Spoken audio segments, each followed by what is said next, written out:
Everybody, I want to welcome everybody to the Gathering Center and the Celebration of Life for Yvette Eastman.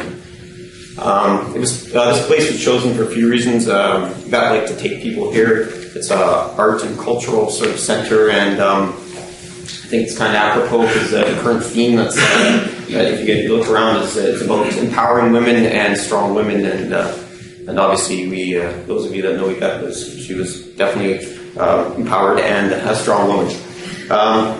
My name is Brad Christensen. I'm a very, very, very long-time friend of Yvette's youngest son, Chris, and I feel honored to have the privilege of emceeing the event. It's amazing to see all the people that have come out.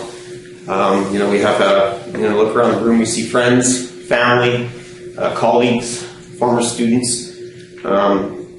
We all have our different sort of stories and memories of her, but I think it's safe to say that Yvette was special to all of us in our own special way.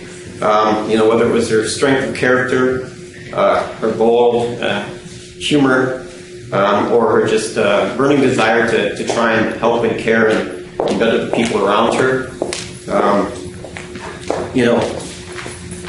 She was just a great woman, and so whatever your reason is for being here today,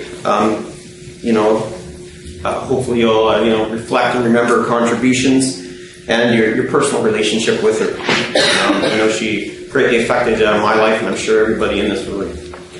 I was fortunate enough to meet Yvette in grade 3 when I first became friends with Chris, and early on it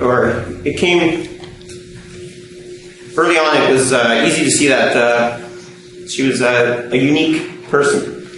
Definitely when it comes to her parenting styles, it was not the norm. So we soon found out that we had a lot more freedom than maybe most kids, and we definitely used that freedom to our advantage. But that sort of uniqueness, or not her straying from the norm, as I reflected as I got older and became a teacher, I looked back and I appreciated it. Because I think sometimes, this structure that we have and forcing kids to be at this certain time and always watched over and things like that. And Chris and I got to learn and make mistakes, but also develop and grow up to be, I think, pretty good people because of some of the freedom that we had. And and I appreciate that now. We had a lot of good times, and Yvette encouraged that. She encouraged the openness, willing for us to experiment with things and make our own mistakes. But she was also there to reel us in when she needed to be.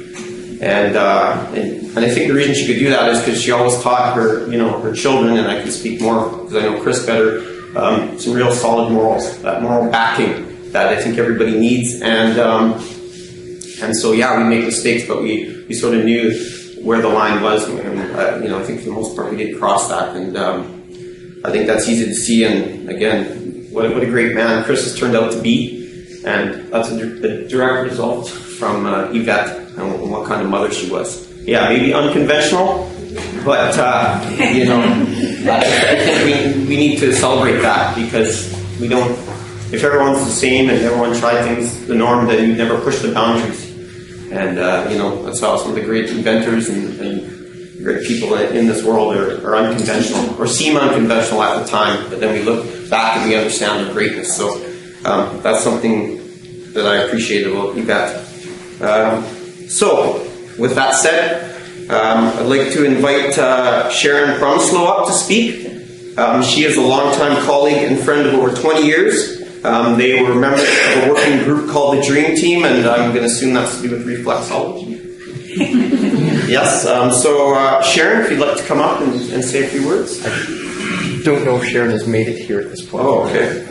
Well, we'll move on from that, and we'll give Sharon an opportunity. Hopefully she'll arrive shortly. Next is, we've got a short video intro. This video shows, the energy, passion, and fun that Yvette put into each and every day of her life. So, without further ado,